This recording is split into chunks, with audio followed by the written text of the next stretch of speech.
वनांचल वार्ता विद प्रमोद में आज हम बात करेंगे मोहला मानपुर अंबागढ़ चौकी इलाके के दरमियान यहाँ के विधायक रहे पूर्व संसदीय सचिव संजीव शाह हमारे साथ मौजूद हैं। इन्होंने बीते विधानसभा चुनाव में चुनाव भी लड़ा, हालांकि वे जीत नहीं सके, लेकिन एक कद्दावर नेता के तौर पर संजीव शाह जाने जाते हैं। चूँकि अब प्रदेश में भाजपा की सरकार काबिज हो गई है, क्या मानना है संजीव शाह का इस शासन को लेकर और आने वाली तमाम तरह की शासन की गतिविधियों को लेकर, जानते हैं। नमस्कार संजीव शाह जी, भाजपा की गवर्नमेंट आ गई है छत्तीसगढ़ में, किस परिप्रेक्ष्य में देखते हैं और इस वनांचल के विकास के नजरिए से? सबसे पहले तो छत्तीसगढ़ की और मोहला मानपुर की समस्त जनताओं को मैं बहुत बहुत धन्यवाद देता हूँ कि ये जो परिवर्तन हुआ और जो भारतीय जनता पार्टी की सरकार आई, ये प्रदेश की जनता का आशीर्वाद है कि 5 साल में वापस भारतीय जनता पार्टी की सरकार आ गई। और सबसे बड़ा खुशी का विषय ये है कि छत्तीसगढ़ के राजनीतिक इतिहास में पहली बार कोई शुद्ध आदिवासी मुख्यमंत्री बने हैं और इससे आदिवासी सहित गैर आदिवासी क्षेत्र में जैसा जनता चाहती है वैसा विकास हो। एक बड़ी दुखद घटना घटित हुई थी चुनाव के वक्त, बिरजू तारम जो आपके नेता रहे हैं, काफ़ी लोकप्रिय रहे हैं, इनकी हत्या हुई थी। काफ़ी सारे एलिगेशन भाजपा के शीर्ष लीडरों ने भी लगाया था। अब चूंकि प्रदेश में शासन आ गया है, तो क्या इसमें जांच, विशेष तौर पे जांच कर दोषियों के ऊपर कार्रवाई की दिशा में शासन काम करेगी? बहुत अच्छा बात आपने उठाया। सरकार हमारी बन गई, मंत्री हमारे सम्मानीय विजय शर्मा जो कि स्वयं युवा है, ऊर्जा युक्त है, बहुत जल्दी हम इस विषय में उनसे मिलेंगे और मिलने के बाद जो भी उचित कार्रवाई होगी उसको ज़रूर कराएंगे। बहुत जल्दी हम उनसे मिलने वाले हैं इस विषय को लेकर। बहुत सारे एलिगेशन भाजपा की तरफ से पूर्व में जब भाजपा विपक्ष में थी तब भी लगाए गए थे कि कांग्रेस शासनकाल में बहुत बड़े पैमाने पर भ्रष्टाचार हुए हैं, रेत का अवैध उत्खनन हुआ है। क्या ये सब चीज़ नज़र में है और आगामी दिनों में इन सब में जांच और कार्रवाई सुनिश्चित हो पाएगी?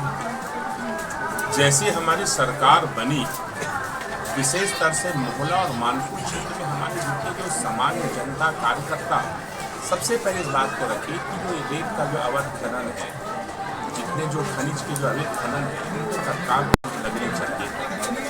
बहुत जल्दी हम इसके पूरा कोशिश और प्रयास कर रहे हैं। अभी फकत हम लोग की सरकार बने मेरे हिसाब से मात्र 25-26 दिन हुआ है। मैं आपके मीडिया के माध्यम से यहाँ के सभी नागरिकों को ये आश्वस्त करना चाहूँगा कि बहुत जल्दी ये सारी जो अव्यवस्थाएँ, जो भ्रष्टाचार कांग्रेस के समय में था, उसको बहुत जल्द हम दूर करेंगे और साथ ही साथ इस भ्रष्टाचार में जो भी कोई दोषी होगा उसको भी हम सामने रखेंगे। लोकसभा चुनाव है महोदय, जिस तरह की तैयारी और क्या मान रहे हैं इस बार, क्या पूरी भारत की क्या मान रहे हैं? लोकसभा की तैयारी तो हमारे विधानसभा चुनाव से पहले ही हमारी पार्टी का कार्यक्रम आ गया और आप देखे होंगे कि जैसे विधानसभा चुनाव के रिजल्ट आए और मैं प्रत्याशी की हैसियत से या पूर्व विधायक की हैसियत से या इस पार्टी के मुखिया की हैसियत से तत्काल हम सब लोकसभा की तैयारी में जुट गए। आगामी दिनों में बहुत सारे हमारे कार्यक्रम आ रहे हैं और इस कार्यक्रम के माध्यम से हम ये प्रयास करेंगे कि केवल आपके राजनांदगांव नहीं, पूरे 11 की 11 सीट में भारतीय जनता पार्टी की आएगी। इसलिए आएगी कि लोगों ने मोदी गारंटी को चुना और हमारा स्पष्ट मानना है। कई लोग मुझसे पूछते हैं कि आपकी योजनाएं क्या है, आपका क्या, आप लोग क्या क्या करना चाहते हैं, तो मैं सभी को बताता हूँ जो हमारे घोषणा पत्र है इसी को ही हमको क्रियान्वयन करना है, यही योजना है। और 5 साल के अंदर जो जो चीज़ हमने घोषणा किया है उसको हम धरातल पे लाएंगे। 3 योजनाएं तो तत्काल आपके समक्ष दिख रहा है। एक तो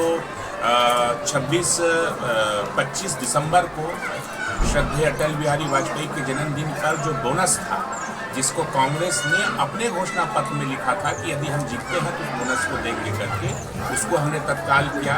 साथ ही दूसरा हमारा क्या बोलते हैं वादा था कि महतारी वंदन योजना जिसमें विवाहित महिलाओं को 1,000 रुपये माह से 12,000 रुपया प्रत्येक वर्ष दिया जाना, इस पर भी कार्रवाई शुरू हो गई है। साथ ही साथ 3100 रुपये कुंटल। कई लोग इस विषय को भी पूछते हैं कि अभी आधा पैसा आया है, आपका 3100 कब आएगा करके। तो आपके मीडिया के माध्यम से मैं समस्त कृषक भाइयों को ये बताना चाहूँगा कि बहुत जल्दी बाकी राशि जो है वो भी उनके खाते में आ जाएगा। और हम लोकसभा के लिए पूरी तैयार हो चुके हैं, और विशेषकर हमारे मोहला मानपुर विधानसभा से हम हारे हैं, हौसला से नहीं हारे। हमारा हौसला अभी भी बुलंद है और हम अगले बार लोकसभा सीट यहाँ से जीतेंगे, इसकी हमारी तैयारी शुरू है। एक अंतिम सवाल, जी। नक्सल प्रभावित ये इलाका है, भाजपा के लीडर्स नक्सलियों के रडार पर रहे हैं, मौत भी हुई है और धमकियां भी मिली हैं। अब शासन आ गया है, क्या लगता है माओवाद के खात्मे की दिशा में एक अग्रणी भूमिका निभाएगी ये शासन? मैं इसमें कुछ विषय को परिवर्तन करूंगा। रडार में थे नहीं, अभी कई हमारे कार्यकर्ता, वरिष्ठ कार्यकर्ता रडार में हैं, ऐसे हम लोग को जानकारी मिल रहा है। ये ऐसा विषय है, इस विषय पे सार्वजनिक ज़्यादा चर्चा करना उचित नहीं है, लेकिन हम सब समय आने पर इस सारी स्थिति को ठीक करेंगे। ये थे पूर्व विधायक संजीव शाह जी। काफ़ी सुलझे हुए नेता की छवि इनकी रही है और उसी बेबाकी से, उसी सुलझे हुए तौर तरीके से उन्होंने हमारे सवालों का जवाब दिया। वनांचल वार्ता प्रमोद में फिलहाल इतना ही।